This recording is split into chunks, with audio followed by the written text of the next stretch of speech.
मुळामध्ये शेतकरी हा सरकारच्या अजेंडावरच नाहीये। शेतकऱ्यांना मारायचं, शेतकऱ्यांना आत्महत्येच्या खाईत लोटायचं असा चंग सरकारने बांधलाय, असं सध्याचं महाराष्ट्रातलं चित्र आहे।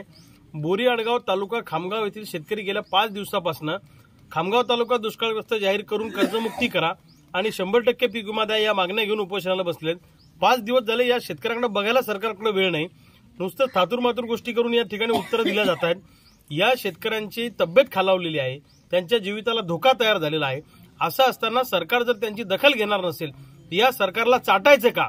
सरकारमधले लोक रस्त्यावर कसे फिरू शकतील? आता उद्या हजारो शेतकऱ्यांचा खामगावला मोर्चा आहे आणि त्यानंतर जिल्हाधिकाऱ्यांबरोबर या शेतकऱ्यांची बैठक होणार आहे।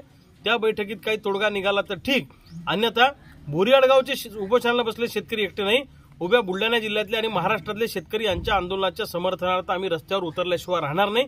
आम्ही या पुढाऱ्यांना आता गावात येऊ द्यायचं का नाही याचाही निर्णय आम्ही आता उद्या करणार आहोत।